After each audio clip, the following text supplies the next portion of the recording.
Uh-oh, it's time for the countdown. 2, 1. Hello. Hello, Here we friends. are Hi. At the Library of Congress, and it's Welcome, boys already. and girls, ladies and gentlemen. Yay! Welcome to the grand opening at the Young Reader Center.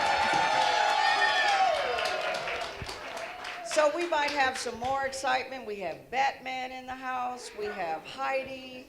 We have Harry Potter.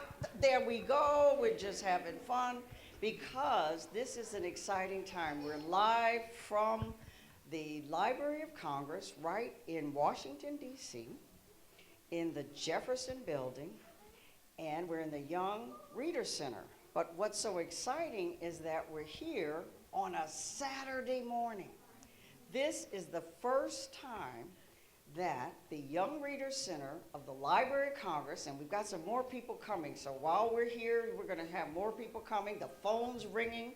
I mean, this is just exciting, okay? This is just, we've got a real live author here that wrote a book. We've got teenagers with their outfits on. We're just rolling. So, first time ever that this Young Reader Center has been open on Saturday, so we've got some special things to do. We are also live streaming. I think that's what it's called, live streaming to 4 cities. And we practice saying hello to you guys in these 4 cities. So we're gonna say hello to the young people in Richland Library North Main Branch in Columbia, South Carolina. Hey, Richland! And the Orange County Library, Chickasaw Branch in Orlando, Florida. Hey, Orange County!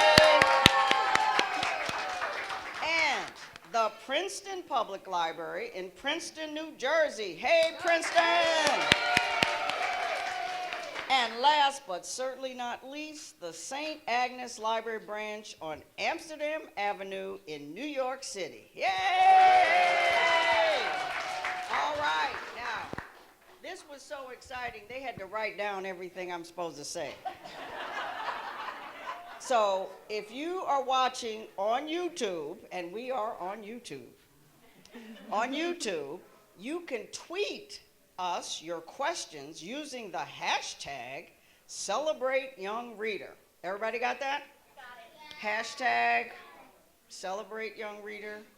Well, throughout the day, all day on Saturday, I mean, this is something Saturday, we are going to have all kinds of things. And some of you have already been doing things, making bookmarks. Oh, and look, we've got shoes that are lighting up. Put your foot up. I might have to take a nap after this. This is just too much. So I know, we might all have to take a nap. We're gonna have snacks. It's gonna be good. So it's just good. I mentioned, though, that to start it off, we have a special guest, an award-winning author, Miss Meg Medina.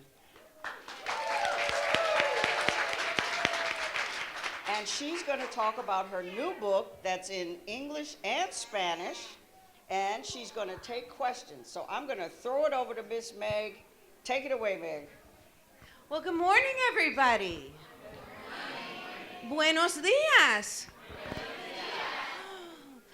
A couple of things before we start reading, because we're in the library, so we're going to have a story time, all of us together. But first, I want to say how exciting it is to be at the Library of Congress in a room specially for young people with our brand new and wonderful Librarian of Congress, Dr. Carla Hayden. So I want to give her a huge and thank you for making the library a really welcoming place for young people. Thank you, and now, don't forget now, those people in the back, shh. All those adults back there, shh. They're always a problem, the adults. I want to give a shout out because some of you know my work, and I write for kids who are 4 and 5 and 6 and 7, but I also write for kids who are 8 and 9 and 10 and 11 and 12 and 13 and 14 and 15 and 16 and 17. So just this month, a new book came out called Flying Lessons and Other Stories, and this is for kids who are in elementary school, and it's a collection of stories written by authors from all kinds of backgrounds, and I have two special friends who came to the library, and they're ready to tell you all about this book. One is Ellen O., who is the editor, and Ellen's going to stand up back there. So please make sure you talk to Ellen about the fantastic stories in this collection by Jackie Woodson and Kwame Alexander and Tim Federle and all other fascinating people. And next to Ellen is my other good friend, Lamar Giles, standing up back there. And he will be the editor of the next book in that series. Instead of middle grade stories, it's going to be YA stories, meaning stories for teens. So be on the lookout for flying lessons and other stories. But we have business to attend to this morning, my friends. Raise your hand if you have a grandma or grandpa. Raise your hand if you have a grandma or grandpa. Or an abuela or abuelo. You have, yes. I did too. And here's what I remember about that experience. That when I was 5, do I have anybody who's 5 here? Do this. If you are 5, okay. When I was 5, my abuela came to live with us. My abuela and my tias, they came from Cuba. And I hadn't met them before. And I was very worried about them. So all these years later, when I grew up, I decided, you know what? I'm going to write a story about a girl and her grandmother, her abuela. And they're going to have a very special problem that my grandmother and I sort of had. And that's this, that abuela spoke Spanish really well and really quickly, and it sounded to me like this. And I spoke English really well and really quickly, and it sounded to her like this. And when we met each other and we wanted to be friends, we were like, uh-oh. So I wrote a book. Now here's the deal about this book. Right now, I speak Spanish and English. So I'm going to read the book both ways. And on this screen, you're going to have the pictures and you're going to have the words in English. And in my lap, I have the book in Español. So we're going to have to be patient, which is a really good quality when we're talking about people who speak other languages. So when I'm reading in English, the folks who are live streaming, watching the live stream, listening to this, wanting to hear it in Spanish, they're going to wait really patiently.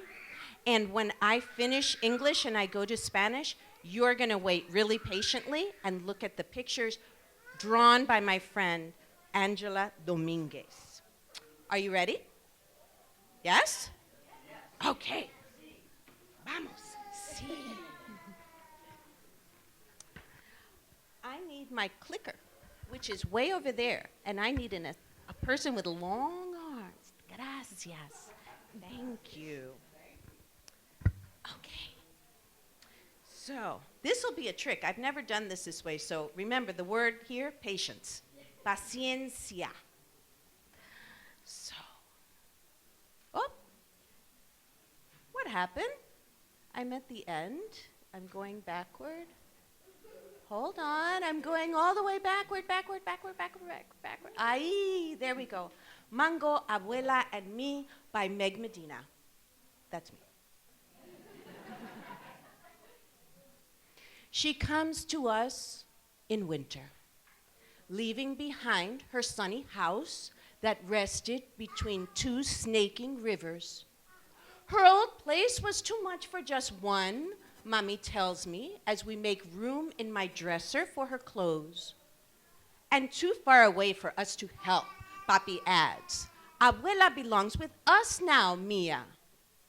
But I still feel shy when I meet this faraway grandmother. Ella llega en el invierno, dejando atrás su casa soleada que descansa entre dos ríos zigzaguentas. Su casa es demasiado grande para una sola persona, me dice mami, mientras hacemos sitio en mi cómoda para que abuela pueda guardar su ropa. Y está muy lejos para que podamos ayudarla, añade papi. Ahora, el lugar de abuela está con nosotros, mía.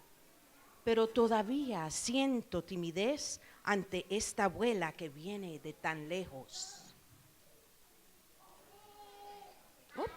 Sorry. Ping, pang, pum. Papi unfolds Abuela's bed and slides it right next to mine. You'll get to know each other, he says.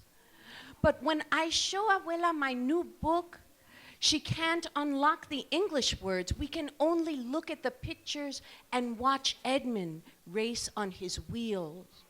But then, just before we turn out the light, she pulls out two things tucked inside the satin pocket of her suitcase.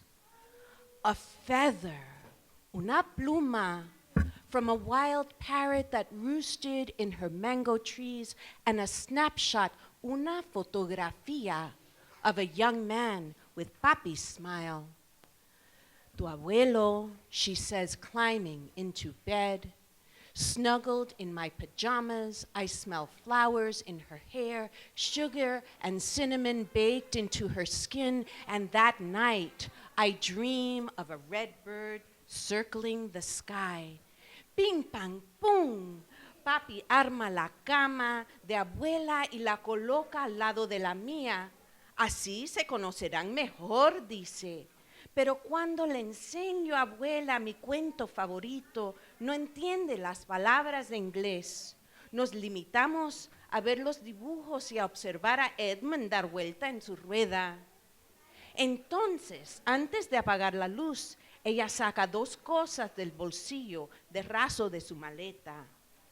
La pluma de un lorito que vivía en un árbol de mango en el patio de su casa y la fotografía de un hombre joven que sonríe igual que papi.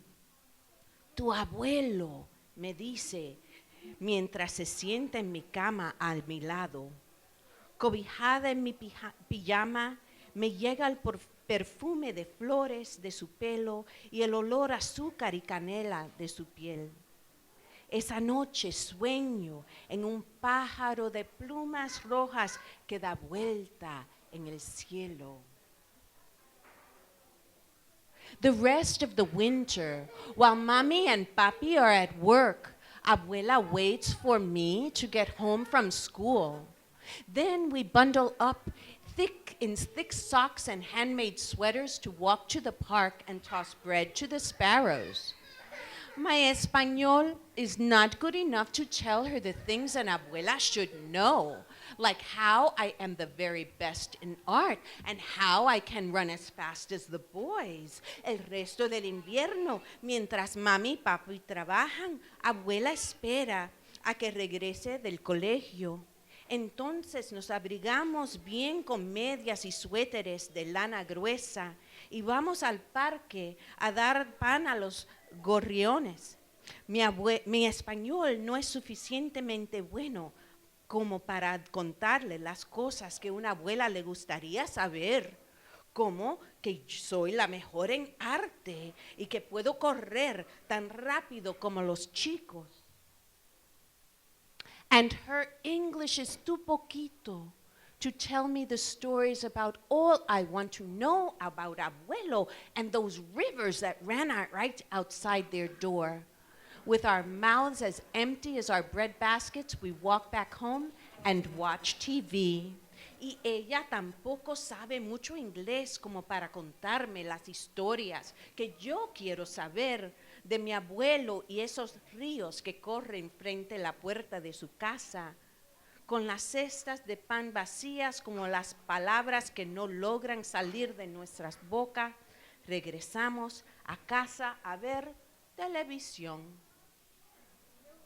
Abuela and I cannot understand each other, I whisper to Mommy. Oh, things will get better, Mommy says. Remember how it was with Kim? Kim is my very best friend at school. When she was new, our whole class had to help teach her English words. Now, Miss Wilson sometimes has to say, "Please be quiet, girls, others are working." Sound familiar? Abuela no me entiende lo que le digo y yo no entiendo lo que ella me dice. Le cuento en voz baja a mami. Ten paciencia, dice mami. ¿Te acuerdas de cómo fue con Kim? Kim es mi mejor amiga del colegio. Cuando llegó a clase por primera vez, todos los compañeros enseñamos las palabras en inglés. Y ahora la señorita Wilson dice, a veces tiene que llamarnos la atención. Niñas, por favor, que interrumpen la clase. Oops. After school, the next day, while Abuela and I are making meat pies for our snack, I pretend that I am Miss Wilson. Dough, I say, pointing to the ball. Abuela says, dough? Masa? And rolls it flat. Masa, I say. She drops a spoonful of meat in place. Carne. Carne, I say, meat. Pasas, raisins. Aceite, oil. And that page I'm going to skip in español because you get it. Then I remember the word cards we taped in our classroom to help Kim. So while Abuela fries our empanadas, I put up word cards too until everything is covered, even Edmund. Soon we are playing Oye y Di here and say all around the house. But that night, she still calls my pillow a palo, and she says Edmund is a gangster. We'll keep practicing, I whisper. De repente, me acuerdo de las tarjetas con palabras que pegamos por toda la clase para ayudar a Kim.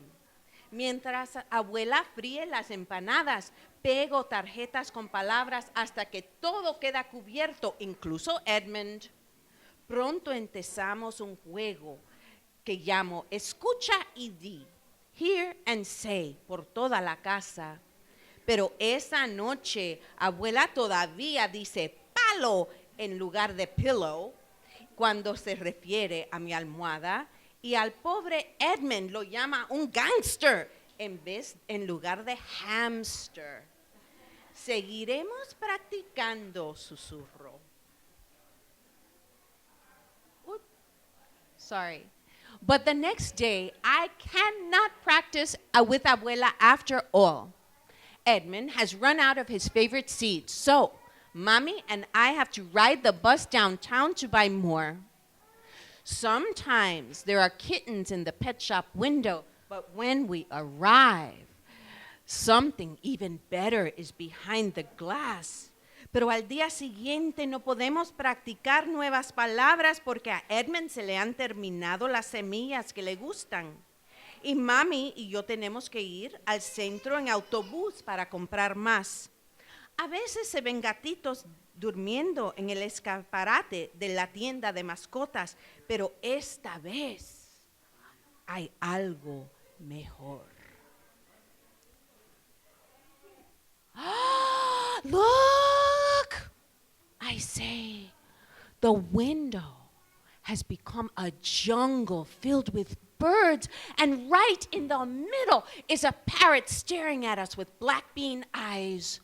I press my nose to the glass, thinking of the feather Abuela gave me. Let's buy him, I tell Mommy. But Mia, you already have Edmund, Mommy says. Oh no, it's not for me, I say. It's for Abuela. Like the parrot that lived in her mango trees, he can keep her company when I'm in school. Mira, le digo Abuela, le digo, el escaparate se ha transformado en una selva llena de pájaros. y justo en el medio hay un lorito que nos mira fijamente con ojitos que parecen frijolitos negros. Acerco la cara al escaparate y pienso en la pluma roja que abuela me regaló. Vamos a comprarlo, le pido a mami. Pero mía, si ya tienes a Edmund, me dice mami. Oh no, no es para mí, es para abuela. Es como el lorito que vivía en el árbol de mango. Le puede hacer compañía mientras estoy en el colegio. When we bring him home to abuela, she says, "Oh, un loro, a parrot," and we name him Mango because his wings are green and orange and gold like the fruit. During the day, abuela teaches him to give beaky kisses and to bob his head when she sings Los Pollitos to him. Buenas tardes, Mango, abuela says, opening the cage door when I get home from school. Good afternoon, I say, and give him a seed.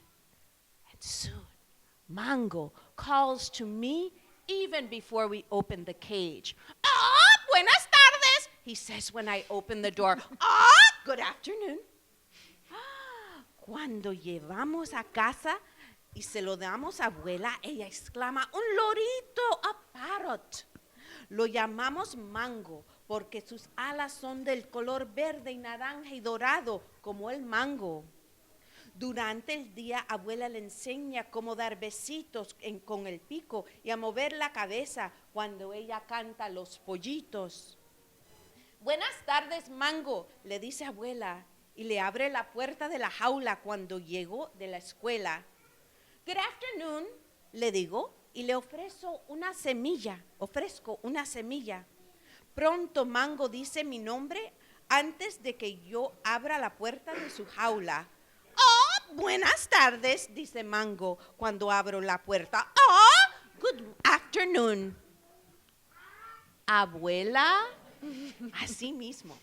Abuela, Mango, and I practice new words every day. Mi español gets faster and faster, and Abuela and Mango learn the days of the week, the months of the year, the names of the coins. How did he learn all that? Papi asks when we show him all that Mango can do. Abuela winks at me and gives Mango a piece of banana, peel and all. Practice, she says. Abuela, Mango y yo practicamos nuevas palabras todos los días. Mi español mejora mucho y abuela y Mango aprenden los días de la semana, los meses del año, los nombres de las monedas. ¿Cómo aprendió tanto eso? Pregunta papi, sorprendido cuando le enseñamos todo lo que Mango sabe decir. Abuela me hace un guiño y le da a Mango un trozo de plátano con cáscara y todo. Es cuestión de práctica, dice ella.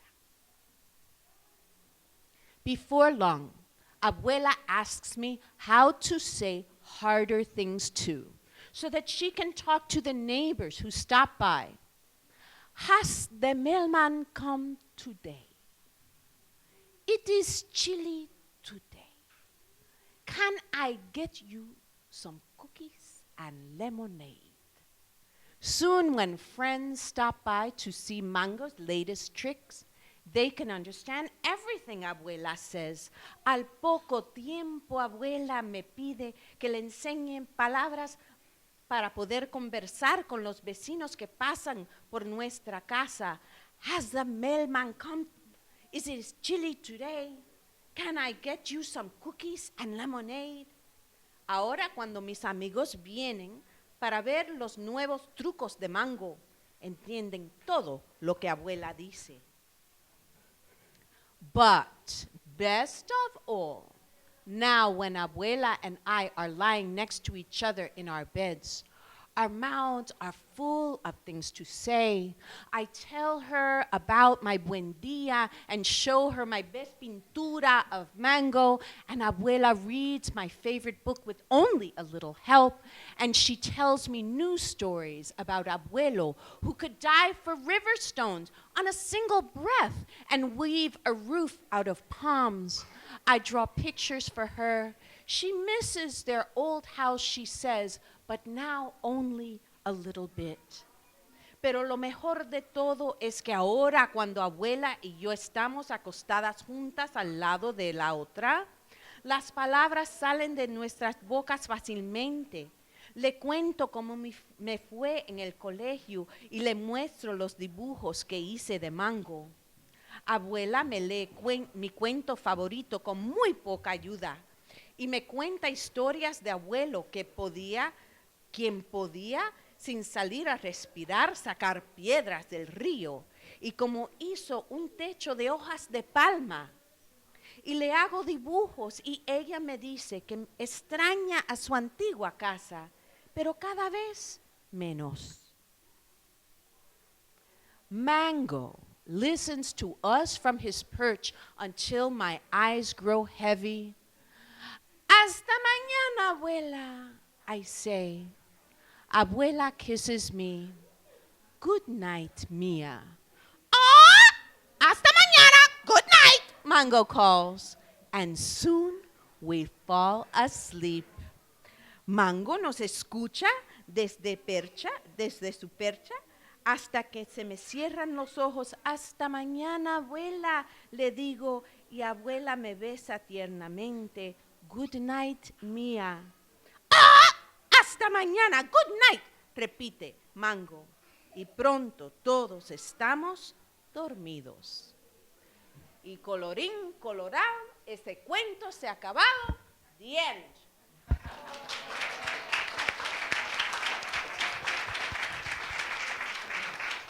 Muchas gracias. Oh, de nada. Get a mango? Do you think it would be nice for the library to have a mango right here? Yes. I like Edmund. I like Edmund on that wheel too, that poor little gangster hamster. I like him. Well, we're going to have do you have any questions? We have questions from our friends all over the country. So we're going to start asking. Anybody have a question? Like, was Edmund really a hamster or a gangster? A gangster hamster. If anybody's had a hamster, they know that hamsters can be gangsters. Yes, they get out of cages, they do all kinds of crazy things, and they try to steal all the seeds and stuff them in their cheeks like that big. How about we start you guys off with one of our friends who are tuning in today? We'll start off with Columbia, South Carolina. Ooh. We have Jayla, age 5, asking Meg Medina, was it hard to learn English and Spanish? Oh, hi, Jayla. Thank you for asking that question. It wasn't for me because when I was little, my mother spoke to me at home in Spanish, and I spent all day in school speaking English. And so I learned from the time that I was very little that speaking two languages was just having more words. And so the only confusing part that happens still sometimes now is that there are some things that you can really say well in English or really say well in Spanish that doesn't have a good translation in the other language. Like, for example, I'll give you this one. In Spanish, in Cubans in particular, if they say, boy, that's crazy, right? They say, le zumba el mango, which means you throw the mango really far. Can you imagine if I went around saying, boy, you gotta throw the mango really far on that one? My American friends would say, I think she's loco in the coco. That's the point, Right. though. So, Thank you. Heidi had a question.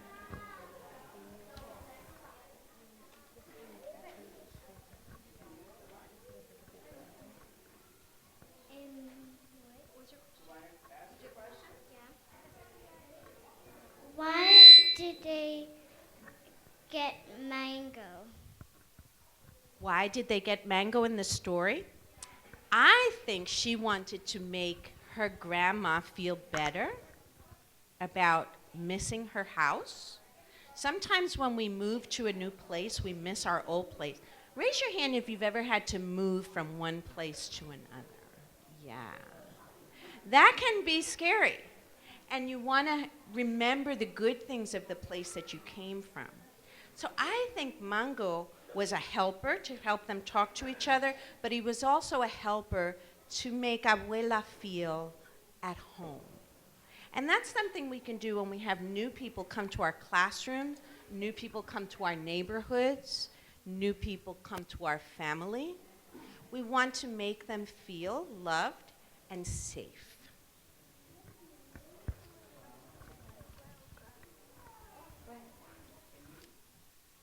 We have Harry Potter here. I know. Hey, Harry. We have a question from another one of our friends. This friend is named Emily. She's 9, and she has a question from Orange County Library System, Orlando, Florida. And this one is for Dr. Hayden. What does a librarian do?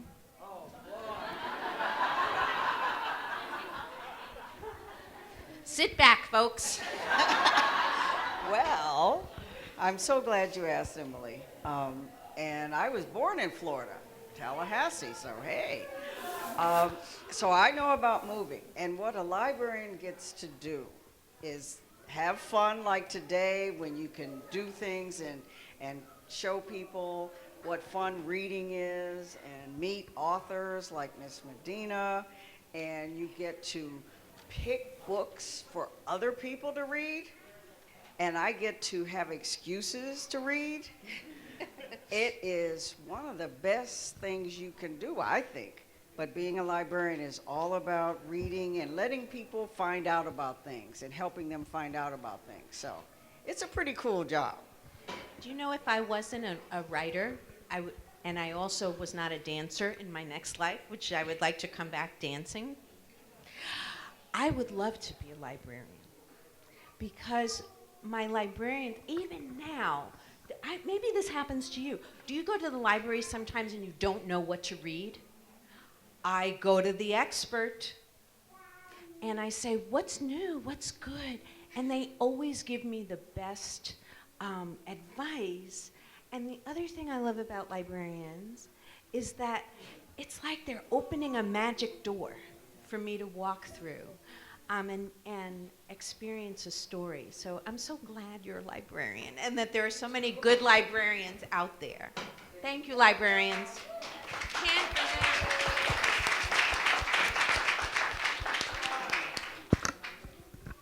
Yeah, librarians are wizards of words, so we have Harry Potter, and it is just a joy. Now we have another question too. We have questions streaming in from our friends who are watching today. This one is from Maddie, 6 years old, and she's in Princeton. And this is a question for both of you. Maddie says, I read every day. Do you? Yes. I'm never not reading. Never not reading. I love it, love it. In fact, when I don't read, I don't feel well. Does that Right. happen to you? When I'm very, very tired, I can tell I'm really, really tired because I can't read. Yeah. And that's when I know I need to take that nap. I need to do something because I love to read. Well, can I tell you where my favorite place to read? In bed. Me too. It's the best thing. And sometimes I wake up and there are books and magazines and stuff in the bed with me. Okay. And it's so cool. Do you know, I had a neighbor once. Her name is Liz, and she had 3 little kids. And one of her daughters, I remembered that young woman is in her 20s now, but as a little girl, she could only go to sleep if her bed was filled with books. And she read until the moment her eyes dropped, and I she'd know. wake up in the morning touching those books. I think her name was Kate, if I'm not mistaken. And I've always remembered that. I read in bed too. It's such a comfort. And I like going to sleep with my imagination. Sometimes it's better than a movie because the movie's in your head. and you can make up whatever you want. You can make the pictures yourself sometimes, so it's really kind of cool. Another question. Ooh. Oh, right here. Or you can just say stuff too.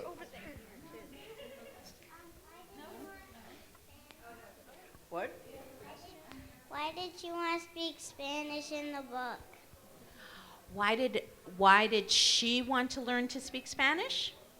She wanted to be able to talk to her grandma. I mean, why did you decide to do the book in Spanish? Oh, why? A more discerning question. That's right. She got the story. Thank you, ma'am. Thank you for that clarification. Wow, Miss, thank you very much. That's a really good question, and here's why.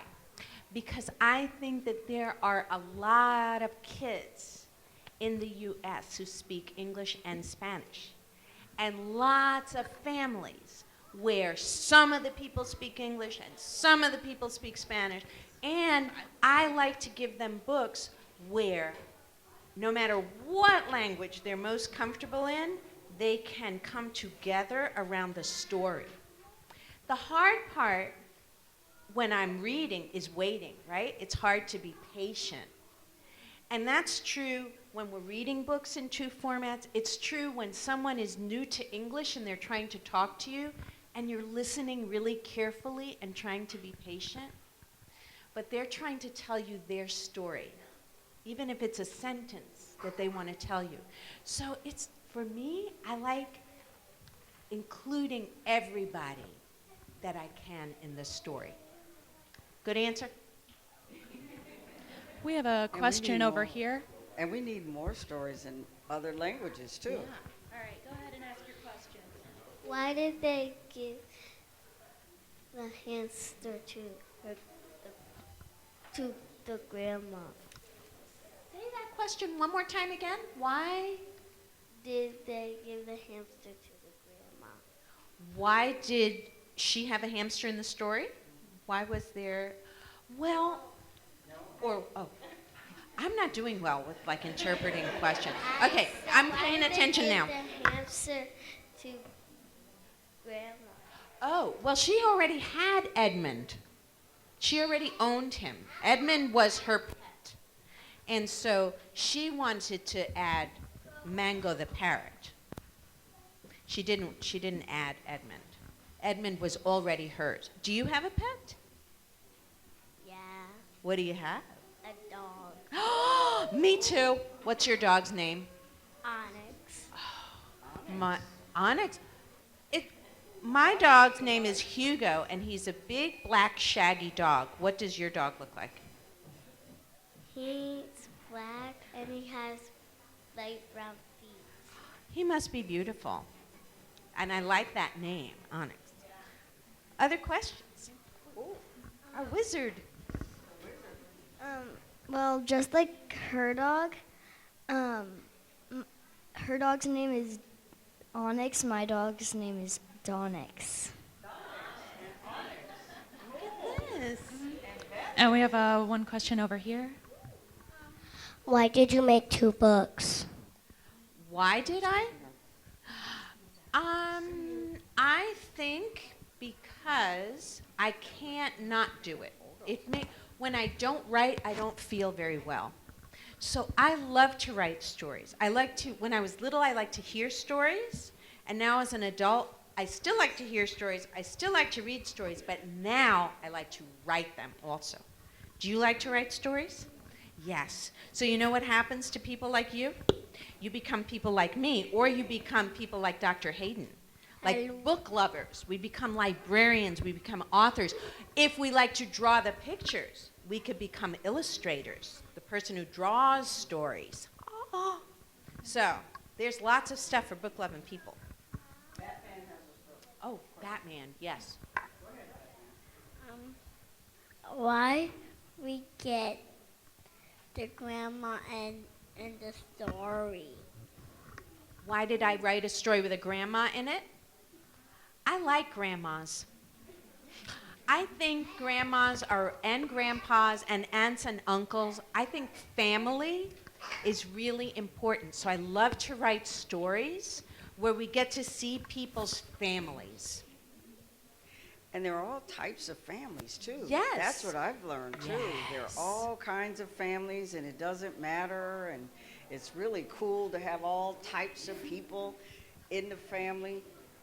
I had a rabbit. Otto was in the family. But everybody can be in a family. We have another Another question. question? Yes, this is a question from Zeke, who is 7 years old, and he is in Orange County Library System, Orlando, Florida. This is Florida. for Dr. Hayden. Florida. How many books are there in your library? I know that one. There are, and think about this, and that's why we're so excited that you're going to be here more and more and more. 32 million books. Just books. Then there are, it's so much to even say how much, 100 million other things. Comic books, games, all types of photos, everything. That's a lot of stuff, isn't it?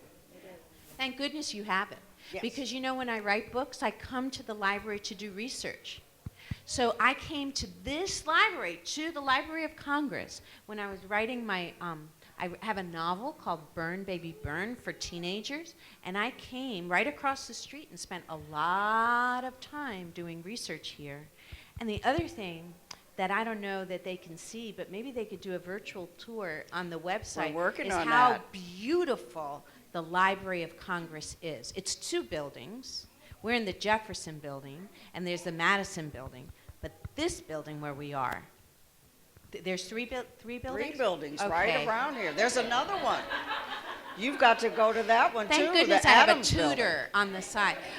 There are 3, but I knew there were 2. But the Jefferson building, if you just shouldn't miss it. And you should go up into the rotunda and just look at how beautiful a monument it is to books and knowing and thinking and learning. And that really matters. And the cool thing is that it's your library. This is everybody's library. So Florida, New Jersey, New York, this is your library too. And I'm glad you said that about the virtual tour, because very soon you will be able to take a virtual tour of all 3 buildings. And there's even another one in Virginia. All 3 buildings, you'll be able to look, and it's 3D and walk around. So we're working on that. So wherever you are, you can tour the buildings. Yeah. Great. Oh, now there's some, oh, look, we must be having too much fun, because now the adults want to ask Yeah, questions. they want to get in on the action Okay, now. we'll let him. Here you go. He's going to ask a question. Dr. Hayden, could you tell us what was President Jefferson's involvement in establishing the Library of Congress? Wow. Now, you could tell that was an adult question, And I'm so glad it's yours. and I happen to know that one too. Because what this gentleman wanted to know is, why is this even called, the building that we're in now is the Thomas Jefferson building. And he said, how was Thomas Jefferson? He was a president long time ago, very, very important president, because he thought about a lot of things when the country was getting started. And one of the things he said was, this is a new country. It was new. 1796, way back. He said, you know what a new country needs? It needs a library.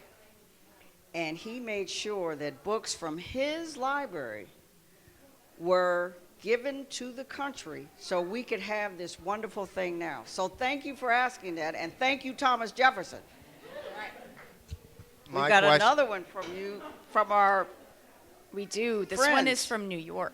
oh, New York City. New York. Amsterdam Avenue. Queens, New York. Queens, that's Jamaica, New York. They actually want to know if you miss living in Queens. And also, the real question is, Jessica wants to know, is there a difference in how you write chapter books and picture books? Ah, Yes, And I am from Queens. I'm from Flushing, Queens. Oh, so that's Jamaica. know that, yay! You see, there's Queens Flushing, streets everywhere. There's Flushing. Flushing, Queens is where I'm from, and there is a difference in how you write every kind of book, because you have to think about who's reading the book and how long the book can be, how many words that reader has to be able to unlock your story. Is somebody going to be reading the book with them, or are they going to be reading by themselves? So there are all kinds of things that I think about that have to do with this. The first thing I ask myself is, what story do I want to tell? The second thing is, who am I telling it to? And then the third thing is, what's the best way to tell that story to that person? So I have to match those three things up. Sometimes I make a mistake, and I try it in one way, and I go, no, it doesn't make sense this way. It's much better as a novel or as a picture book or whatever. But those three things in some way have to line up. Wow, that takes a lot of thought. It does. It's a brain buster. It looks so wonderful and everything. Oh, wait a minute. Is there a medal on that book? There is a medal on that book, my friend. Oh, could you tell us, whenever you see this kind of medal on a book, that means that it won a prize. So could you tell us what the prize? I can, and I'm glad I can tell you this with the question from New York, because this book won a prize called the Pura Belpré Award, the honor for writing and for illustration. And I was not the illustrator. The illustrator is a wonderful woman named Angela Dominguez, who's also a writer and writes and illustrates her own books, so find her stuff. Pura Belpré was a librarian. She was the first Afro-Latina librarian in Harlem, I believe in the 20s. Yes, 1920s. Yeah, and she looked out at her students, and she looked at them, and she looked at the kids who were in the pages of the books in her library, and she said, wait a minute, this doesn't exactly match. We need more stories and more books that have all kinds of people in them. So she dedicated her whole life to diversifying, to getting stories and books that reflect all people. And so when the book comes out every year, books published, there's a committee called the Pura Belpré Committee, and they read and read and read and read and read, and they're looking for books that celebrate Latino life and experience in the United States.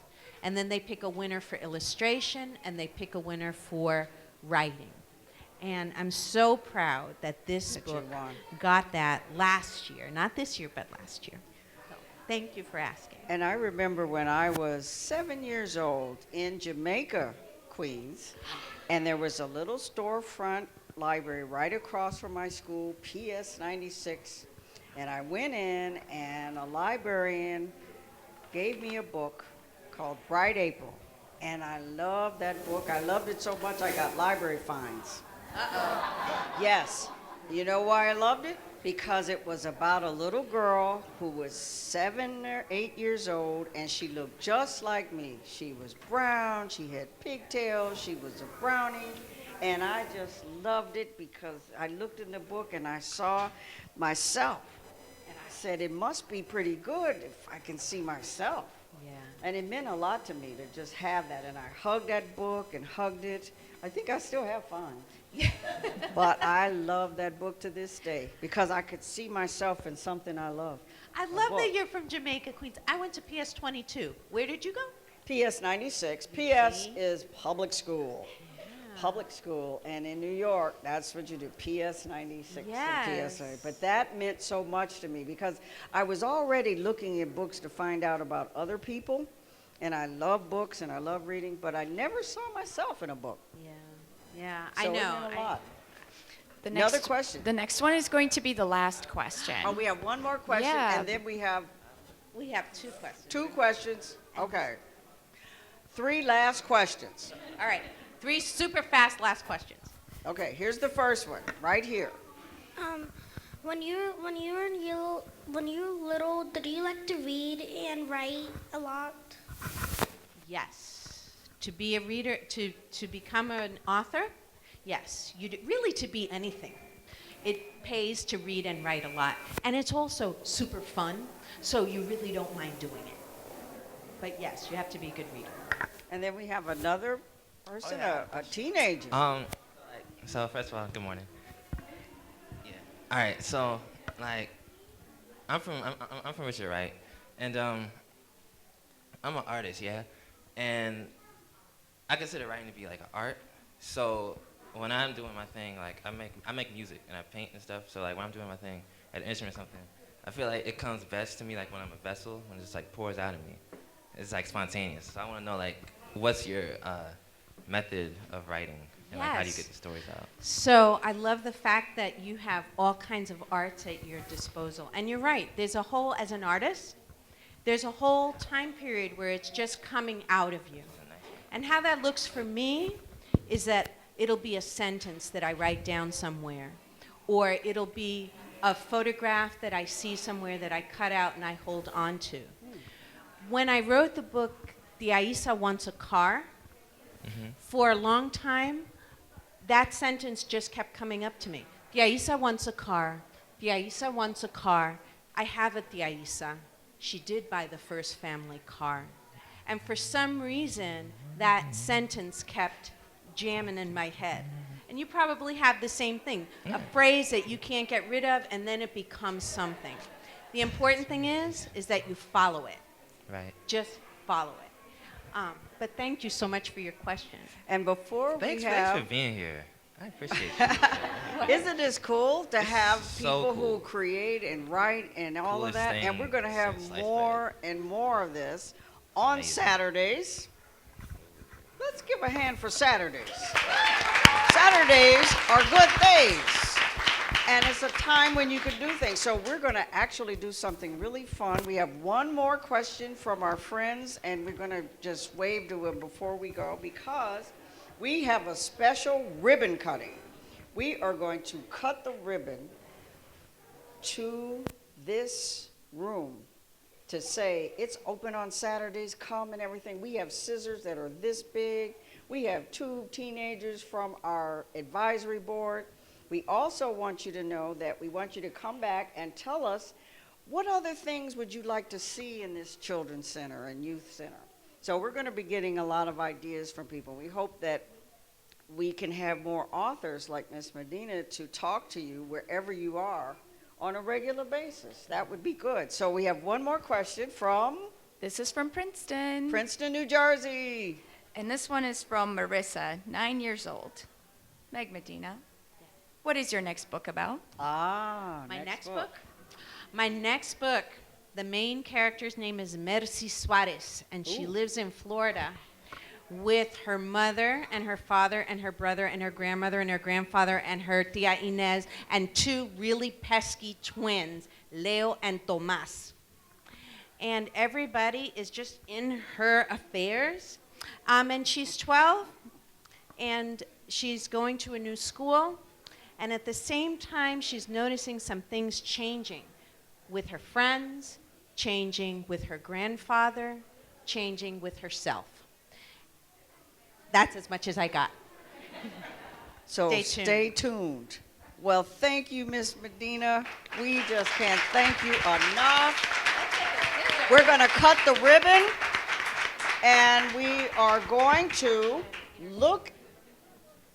I'd like to have our 2 helpers come up. We have, and I mentioned we have an advisory board here, and all of you are going to be helping us from the Richard Wright Public Charter School here in Washington, an 11th grader, Veronica Payne, and another 11th grader, Edward Tolson. Now, kids, everywhere we are, we're going to need your help. So who wants to come and help hold the ribbon? Come on. Gonna hold the ribbon. Okay. Now, we've got all the cameras, and we're going to do this. And then we're going to count down. Miss Medina, okay, you got it. We're the big scissors. Have you ever seen scissors this big? Wow. These are big scissors. Now, we got to be careful, though. You know you got to be careful with scissors anyway. So when you have super big scissors, okay? So, ready? We're going to have someone help us count down. You gonna help? Okay, now watch, Batman. You gotta watch it. Okay, be careful. 5, Count down, everybody. 5, 4, 3, 2, 1.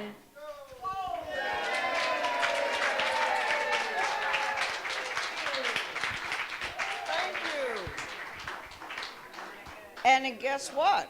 Our 11th graders are going to say something. I have a mic for you. You guys were really good at this ribbon cutting. It's the scissors. The scissors were good. Who's going to speak first? Veronica's going to speak. Good morning, everyone. How are y'all today? Okay. Well, my name is Veronica. I attend Richard Wright Public Charter School, and I am also a part of the Team Board program here at the Library of Congress.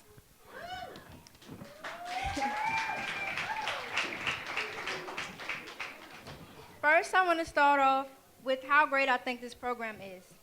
Miss Kathy and the other staff work really hard to make sure we're comfortable and engaged in the discussions we have at each meeting. If I wasn't already a book lover, I would be after spending a day with Miss Kathy because her enthusiasm for books is inspiring. Because of this program, I've met new authors, read amazing books, and enjoyed some pretty good snacks. I've never left our meetings without learning new things, whether it be about books or other students in the program. That's what I like about the Team Board program. I'm surrounded by people that may be unfamiliar, but enjoys books just as much as I do. This program is a place where young people can freely express themselves, just reading, writing, and talking about books without fear of judgment. That's why I'm very thankful for the Team Board program and everything I've learned and experienced from it.